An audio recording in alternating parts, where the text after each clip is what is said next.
Dear student, today we learn plasmolysis.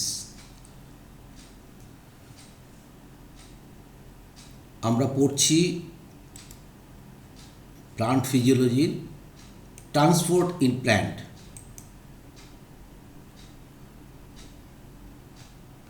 প্লাজমোলাইসিস কথাটার মধ্যে plasm lysis, এই কথাটার মধ্যে প্লাজমোলাইসিস টোটাল কথাটার মধ্যে লুকিয়ে আছে সমস্ত তার ব্যাখ্যা।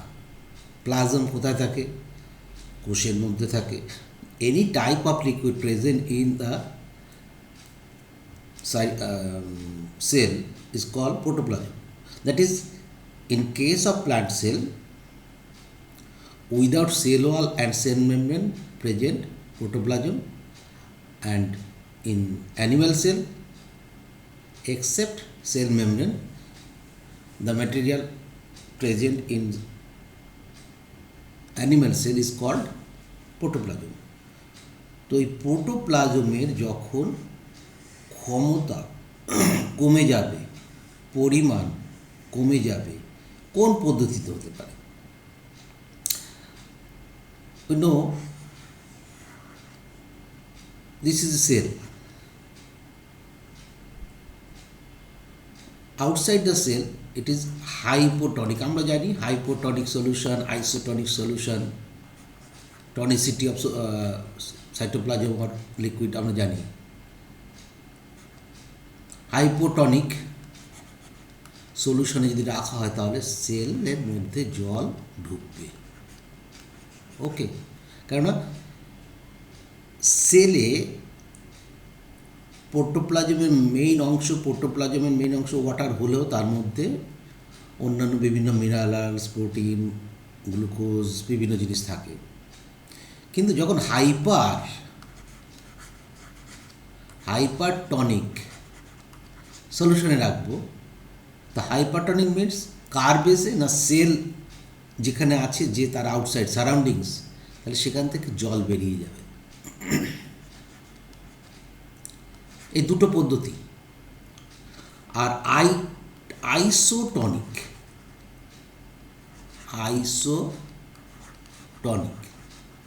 That is same, equal. যখন ইকুয়াল হবে তখন এক বিন্দু জল ঢুকলে এক বিন্দু জল বেরিয়ে যাবে। তাহলে পরিষ্কার হয়ে গেল ব্যাপারটা, হাইপোটনিক। এবার প্লাজমোলাইসিস কখন? হাইপোটনিকে যখন হবে তখন সেলের আয়তন বৃদ্ধি পাবে, কারণ বাইরে থেকে জল ঢুকছে। আর হাইপারটনিকের ক্ষেত্রে সেলের আয়তন কমে আসবে, সেই জন্য প্লাজমোলাইসিস। ওকে, এক্সোঅসমোসিস অর প্লাজমোলাইসিস। তাহলে সেলের from sell two outside H2O যদি যায় তখন তাহলে এক্সোসমোসিস।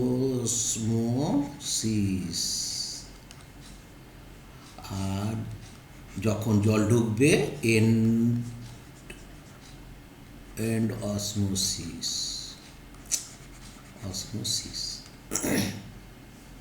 আইসো মিনস ঢুকবে এবং বেরোবে, ইকুয়াল পজিশন। আইসোটনিক সলিউশনে যদি প্লান্ট সেল রাখা হয় ফ্লাসিড কন্ডিশনে চলে যায়, আর অ্যানিমেল সেল নর্মাল কন্ডিশনে। কেন পার্থক্যটা সেটা আমরা বুঝতে হবে। এ plant sell when is placed in hypertonic solution, water comes out of the cell. It is called plasmolysis. Okay, plasmolysis begins with, কীভাবে শুরু হয়? The plasma membrane detaches, কার থেকে? itself, নিজে সরে আসছে from the cell wall থেকে। in case of plant cell কিন্তু cell wall থেকে সরে আসছে। প্লাজমোলাইসিসের শুরুতে ডিটাচ হবে প্লাজমা মেমব্রেন। তো এই প্রথম অবস্থা, বিগিনিংকে আমরা বলি প্রারম্ভিক প্লাজমোলাইসিস, ইংরেজিতে বলা হয় ইনসিপিয়েন্ট। আমরা এখন যা পড়ছি সেটা আউট অফ এনসিইআরটি, এনসিইআরটির বাইরে, কিন্তু এর মধ্যে থেকে কিন্তু কোশ্চেনগুলো পড়বে। Be careful. দেখো নিটে কতটুকু পড়তে হবে, কতটা না পড়তে হবে, কি করতে হবে, সেটা কিন্তু আমি ঠিকঠাক, আমি বেশিও পড়াবো না, কমও পড়াবো না। অতএব যেটা পড়াবো সেটা ভালো করে বুঝে নাও। এবার যে প্লাজমোলাইসিসটা হচ্ছে, মনে করো কিভাবে হচ্ছে, সেটা একটা সামান্য একটা, আমরা যদি একটা উদাহরণ ধরি। কীরকম উদাহরণ না, মনে করো আমি এখানে একটা কার্ডবোর্ড নিলাম। কি নিলাম না, একটা কার্ডবোর্ড নিলাম। সাপোজ মনে করো এই একটা কার্ডবোর্ড, ভালো করে বুঝো। এই কার্ডবোর্ডে এখানে একটা ছিদ্র করেছি। এবার একটা বেলুন যদি নিই, বেলুনটা নিয়ে আমি আস্তে আস্তে ফোলাচ্ছি, আস্তে আস্তে ফোলাচ্ছি, এরকম ফুললো, ঠিক আছে। তার মানে কি, এইটা যদি হাইপোটনিক সলিউশন হয়, হাইপো তার মানে জল ঢুকছে। বেলুনের সঙ্গে কার্ডবোর্ডের ব্যাপারটা বোঝো। আরও যদি জল ঢুকাই, তার মানে আরও হাওয়া দিচ্ছি, তাহলে এটা আরও বাড়ছে। আরও যদি জল ঢুকাই মানে আরও হাওয়া দিই, তাহলে এরকম বাড়ছে। এরকম বাড়তে বাড়তে এক সময় এটা টইটুম্বুর হয়ে গেল, একদম আর কোনো স্পেস নেই cell in between cell wall and cell membrane. এই কন্ডিশনটা কি না, একটা ইকুইলিব্রিয়াম কন্ডিশন। এই অবস্থায় অ্যানিম্যাল সেল কি হবে না, এর থেকে বেশি হলে বাস্ট করবে, লাইসিস হয়ে যাবে। প্লান্ট সেলে যেহেতু বাইরে সেল ওয়াল রিজিড এবং elastic in nature cell wall, সেই জন্য সেও কতটা বাড়বে, বাড়ার পরে সে কিন্তু আর বাড়বে না। ঠিক একইভাবে যদি এই কন্ডিশনেই আবার আমি পরে আমার ডায়াগ্রাম আঁকাও আছে, সেটা আমি তোমাদের দেখাবো। এই অবস্থায় ছিল, মনে করো এই অবস্থায় সেলটা ছিল, তাহলে ফুললি টার্জিট অবস্থা ছিল, রসস্ফীত অবস্থায় ছিল। এবার তাকে আমি কি করলাম, হাইপারে রেখেছি, হাইপারটনিক সলিউশনে রেখেছি। তাহলে হাইপারটনিক কি হবে, জল বেরিয়ে যাবে, H2O বেরিয়ে যাবে। এখানে আমি কি করছি না, এখানে বায়ু বের করে দিচ্ছি। তাহলে কি হবে, পরবর্তীতে এ কমতে থাকবে, আরও বের করে দিলে আরও কমতে থাকলো, তাহলে এক সময় একদম সিঙ্কের অবস্থা চলে আসলো। প্লাজমোলাইজড সেল, দিস ইজ কল্ড। তার মানে প্লাজমোলাইজড সেলে কী অবস্থায় হবে, সেলটা এরকম যদি সেল ওয়াল হয় আর এই কোনায় পড়ে থাকবে কোচকানোর মতন, এরকম কোনায় পড়ে থাকবে কোচকানোর মতন অবস্থায়, দিস ইজ প্লাজমোলাইজড সেল। তাহলে এই যে in between cell wall and cell membrane, এই যে গ্যাপ এরিয়াটা, এই যে গ্যাপ এরিয়াটা, এখানে কে থাকবে, এখানে থাকবে হচ্ছে প্লাজমোলাইজিং সলিউশন বা হাইপারটনিক সলিউশন, এখানে প্রেজেন্ট থাকবে। এবার আমরা এটাই আমার যেটা আঁকা রয়েছে সেটাই আমি তোমাদের দেখাবো।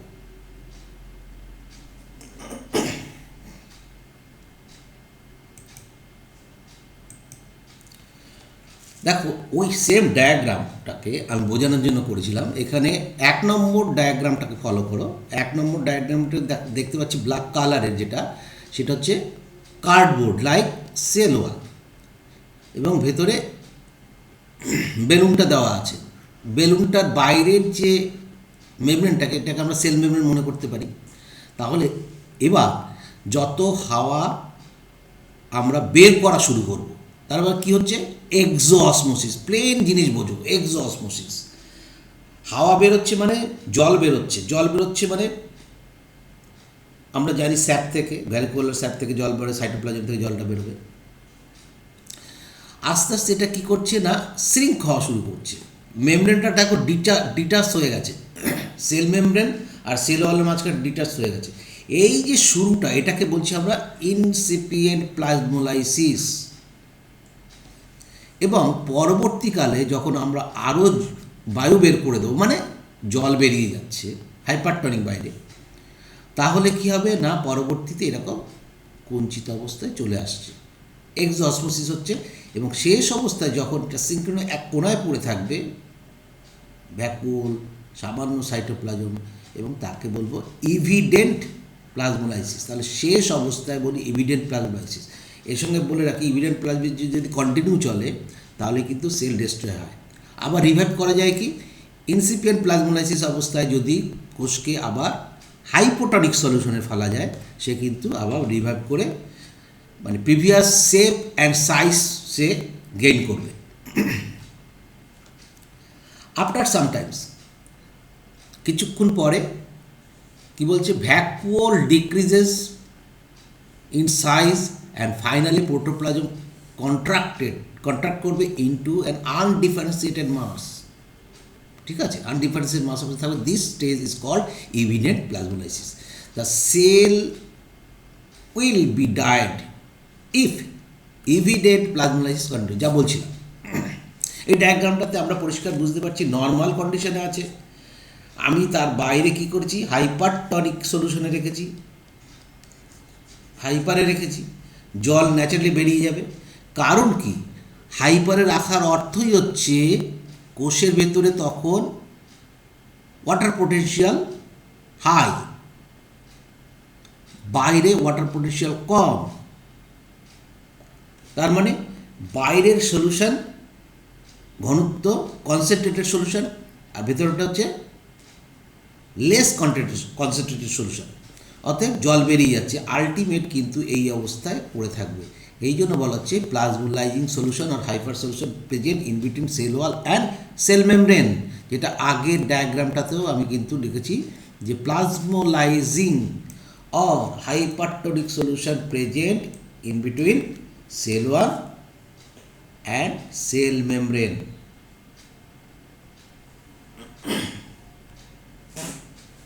ওকে, নেক্সট যেটা ডায়াগ্রামটা তুমি দেখতে পাচ্ছ, এই ডায়াগ্রামটা হচ্ছে একদম ইলেকট্রন মাইক্রোস্কোপিক ডায়াগ্রাম। এক নম্বরে কি, সেলটা নর্মাল অবস্থায় ছিল, মানে ফ্লাসিড, এটা প্লান্ট সেল বলে এটা ফ্লাসিড অবস্থায় ছিল, ফ্লাসিড অবস্থায় ছিল। অ্যানিম্যাল সেল নর্মাল, মানে নর্মাল কন্ডিশনে ফ্লাসিড অবস্থায় ছিল। ফ্লাসিড অবস্থায় কি হচ্ছে, ভেতরে প্রোটোপ্লাজম তার ওয়ালে প্রেশার ক্রিয়েট করছে, দ্যাট ইজ টার্গার প্রেশার। আবার ওয়াল ও অপোজিটে প্রেশার করে, সেটাকে বলি আমরা ওয়াল প্রেশার, এটা আমরা পরে বুঝব। নেক্সট এই ছেড়ে আসছে সেল মেমব্রেন, নেক্সট একদম কন্ট্রাক্টেড অবস্থায় আসলো, এভিডেন্ট প্লাজমোলাইসিস। ঠিক একই ঘটনা 1, 2 এবং 3 ইলেকট্রনিক মাইক্রোস্কোপে এরকমভাবেই আমরা দেখতে পাবো। নেক্সট কি বলা হচ্ছে, ডিউ টু প্লাজমোলাইসিস, প্লাজমোলাইসিসের কারণে bacteria and other micro organism do not survive in jam, jelly, salted pickle and, যেটা হচ্ছে মুরাব্বা বলা হয়, মারমালাডে যেটা হচ্ছে মুরাব্বা। মেনলি জ্যাম, জেলিতে সেখানে কনসেন্ট্রেটেড কে থাকছে, কনসেন্ট্রেটেড সলিউশনে কী করছে না সুগার, আচারে কে হচ্ছে না সল্ট। এতটাই হচ্ছে যে বাইরের ব্যাকটেরিয়া গেলে পরে ব্যাকটেরিয়া তখন হয়ে যাচ্ছে কি হাইপোটনিক সলিউশন, আর আচারের লিকুইডটা হাইপার, অতএব তার থেকে জল বেরিয়ে যাবে ব্যাকটেরিয়ার থেকে, ব্যাকটেরিয়া আর বাঁচবে না। দেখবে যারা আচার তৈরি করে সেই আচারগুলো নিয়ে মাঝে মধ্যেই কিন্তু রোদে দিয়ে ওগুলোকে নাড়ায়। কেন নাড়ায় না, যে আচারের মধ্যে যে লিকুইডটা থাকছে সে কনসেন্ট্রেট লিকুইডটা আস্তে আস্তে কি থিতিয়ে পড়ে, তখন কিন্তু ইনফেক্টেড হতে পারে ব্যাকটেরিয়ার দ্বারা। সেই জন্য মাঝে মাঝে নাড়িয়ে দিলে সব জায়গায় ছড়িয়ে পড়ে।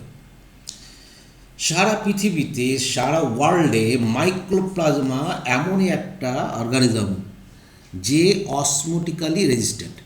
কেন না, তার বিহেভিয়ার দেখো, মাইক্রোপ্লাজমা যখন ইনফেক্ট করে প্রাণকে, সে কোথায় গিয়ে বসবাস করে, সে বসবাস করে হচ্ছে ফ্লেম কলায়, এবং ফ্লেমের কী থাকে না হাই সুগার কনসেন্ট্রেশন, তাতেও কিন্তু মাইক্রোপ্লাজমার কোনো ক্ষতি হয় না। সেটাই এখানে বলা হয়েছে, মনে রাখতে হবে। Mycoplasma the only organism in biological world are osmotically resistant, they can survive in hypertonic solution in phloem where high sugar concentration present. This diagram, important diagram বোঝার জন্য hypotonic solution A, this is the hypotonic solution, hypotonic solution রাখা হচ্ছে আর এখানে হাইপারে রাখা হয়েছে। তাহলে hypotonic সলিউশনে কি জল এন্টার করছে, টার্জিট হচ্ছে, প্লান্ট সেল টার্জিট হচ্ছে। আর হাইপোটনিকে কি হচ্ছে, এটা হচ্ছে এন্ডো অসমোসিসের মাধ্যমে টার্জিট হচ্ছে, আর এক্সো অসমোসিসের মধ্যে প্লাজমোলাইসিস হচ্ছে। ভালো করে বুঝতে হবে, প্লাজমোলাইসিস হচ্ছে এবং জল বেরিয়ে যাচ্ছে এবং ডিটাচ হয়ে যাচ্ছে। এই যে in between cell wall and cell মেমব্রেনে কে বসে আছে, plasmolysing or hypertonic solution. Okay, এত কেন দেখাচ্ছি, যাতে তোমার আর কোনো অসুবিধা না হয় বুঝতে। ডিপ্লাজমোলাইসিসটা কি, দেখো এনসিইআরটিতে ডিপ্লাজমোলাইসিস কথাটা কোথাও উল্লেখ নেই, কিন্তু তা সত্ত্বেও তো পড়ে, তা সত্ত্বেও কিন্তু কোশ্চেনটা পড়ে। তাহলে ডিপ্লাজমোলাইসিস মানে হচ্ছে রিভার্সেবল ফেনোমেনন বা রিভার্সেবল প্রসেস অফ ডিপ্লাজমোলাইসিস। তার মানে সেখানে কী হবে, ঠিক অপোজিট, হাইপোটনিক সলিউশনে বসাবো। But if plasmolysed plant cell placed hypotonic solution, then it regains previous size and shape, যা বলছিলাম, this phenomenon is called deplasmolysis. এই পরিপ্রেক্ষিতে আরেকটা টার্ম আমরা পাই যেটা ভুল করে ফেলতে পারে বাই চান্স যদি আসে, প্লাজমোটাইসিস। প্লাজমোটাইসিসটা কি, যখন আরবিসি মানে অ্যানিম্যাল সেলকে আমরা যদি হাইপোটনিক সলিউশনে দিই, কী হয়, বাস্ট করে। তো RBC, when RBC is placed in hypotonic solution, it will be destroyed due to inflow of water. The phenomenon is called plasmolysis. Just একটু মনে রাখা। এবার কটা এমসিকিউটা দেখে নাও ভালো করে, আমি অ্যান্সারটা পরে বলছি। অসমোসিস, এখানে কি আছে, হাইপোটনিক সলিউশন, কোনটা হবে দেখে নাও। ইন প্লাজমোলাইসিস সেল টার্জিট হবে নাকি, আমি কিন্তু কোশ্চেন করছি। Cell placed hypotonic solution become কি হবে, osmosis ceases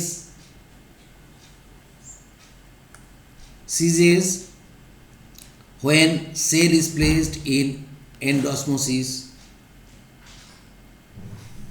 Animal cell lysis seen in flaccid or shrunken condition.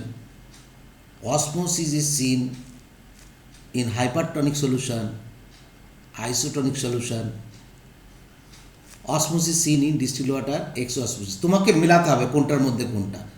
আমার উত্তরটা করা আছে সেটা আমি দেখিয়ে দিচ্ছি। অসমোসিস যদি হয় তাহলে কি, ডিফিউশন অফ ওয়াটার হবে, কারণ diffusion more concentration of water চাপে হচ্ছে low concentration. In plasmolysis cell তাহলে ফ্লাসিড এবং শ্রিঙ্কেন হয়ে যাবে। Cell placed in hypotonic solution, তাহলে কী হবে, হাইপোটনিক টার্জিট হবে, রসস্ফীত হবে। অসমোসিস বন্ধ হয়ে যাবে when is placed in isotonic সলিউশনের যদি ফেরি তাহলে হবে না। Animal cell lysis crenated seen in hypotonic solution, osmosis seen in hypertonic solution, তাহলে কী হবে, এক্স অসমোসিস। কারণ কি, অসমোসিস হাইপারটনিক সলিউশনে হলেই এক্স অসমোসিস হবে। এগুলো আমরা সব পড়িয়ে এসেছি। Osmosis seen in distil water, যদি আমি ডিস্টিল ওয়াটার বলি তাহলে এন্ডো অসমোসিস হবে। এইটা হচ্ছে প্রসিডিউর, এটা তুমি ভালো করে বুঝে নিতে হবে। এবার যে ডায়াগ্রামটা দেখাচ্ছি, সেই ডায়াগ্রামটা বোঝো যে প্রত্যেকটাই কিন্তু ইউটিউব এবং পিওর ওয়াটার আর ইকুইলিব্রিয়ামে আছে, ঠিক আছে। প্রথম 1 নম্বর, 2 নম্বর, 3 নম্বর, 4 নম্বর বোঝার জন্য কোশ্চেন কিন্তু করে, এইগুলো না বুঝতে পারলে কিন্তু কোশ্চেন তুমি উত্তর দিতে পারবে না। Solutes have a negative effect on water potential, this is water potential by binding water molecule. তাহলে সলিউট হচ্ছে নেগেটিভ। কী করা হচ্ছে না, adding solutes to right arm, এটা হচ্ছে রাইট আর্ম, এটা left arm, makes water potential lower there, resulting net flow কোন দিকে যাবে? রেজাল্টিং, যেহেতু আমি এখানে সলুট বসিয়েছি, সলুট দিয়েছি মানে এখানে নেগেটিভ, তার মানে ওয়াটারের সঙ্গে জল তোমার সলুটের সংখ্যা যেই যোগ হয়ে গেল, সঙ্গে সঙ্গে ওয়াটার পার্সেন্টেজ কমে গেল, মুভমেন্ট হলো লেফট টু রাইট। এই ক্ষেত্রে কী হবে? এখানে পজিটিভ প্রেশার দিয়েছি। পজিটিভ প্রেশার মানে পজিটিভ প্রেশার হচ্ছে বাইরের থেকে যে পুশ করছে, আগে পড়িয়েছি আমি। ওয়াটার পোটেনশিয়াল তাহলে কী হচ্ছে? ওয়াটার প্রেশারটা তাহলে কী হতে পারে? এই যে ডান দিকে আমি পজিটিভ প্রেশার দিয়েছি, পজিটিভ প্রেশার দিলে পরে কী হবে না, যদি কোনো আমি সলিড না মিশাই, প্রেশারের জন্য সে ডান দিক দিয়ে বাদিকে যাবে। এটা তোমাকে বুঝতে হবে। কারণ apply positive pressure to the right arm makes water potential higher, তার মানে ডান দিকে হাই হয়ে গেল, কারণ সেখানে প্রেশার বেশি, resulting the net flow of water to the left arm চলে আসবে। নেক্সট, ইকুইলিব্রিয়াম অবস্থায় যদি আমরা সলিড অ্যান্ড পজিটিভ প্রেশার দুটোই দিচ্ছি রাইট আর্মে, তাহলে কি আগেই বলেছিলাম, দুটোই যদি দিই তাহলে এমন একটা এক্সটার্নাল প্রেশার দিচ্ছি যেটা এই লেফট থেকে বাঁ দিকে যাচ্ছিল ওয়াটার মলিকুল, যে ফোর্সে, সেম ফোর্সে যদি দিই তাহলে ইকুইলিব্রিয়ামে চলে আসবে, তাই তো? No movement of water. Next যেটা বলা হচ্ছে নেগেটিভ প্রেশার মানে tension has a negative effect on water potential by pulling. এবার টানছি, ঠেলছিলাম, এখানে পুশ করছিলাম, এখানে পুল করছি। তাহলে নর্মালি পুল করলে কি হবে? এর প্রেশার তার মানে কিন্তু অটোমেটিকলি বেশি, তাহলে এখান থেকে বা থেকে ডান দিকে জল যাবে। এগুলো তোমাকে কিন্তু বুঝে নিতে হবে, একটু দেখো, না বোঝার কিচ্ছু নেই। নেক্সট আমরা যেটা পড়ব সেটা হচ্ছে এরই নিট সম্পর্কে আমরা পড়ব। অতএব আমি নিটের বাইরে বুঝিয়ে দিলাম, এবার পরবর্তীতে প্লাজমোলাইসিস যেটা বুঝবো সেটা হচ্ছে অ্যাকর্ডিং টু নিট।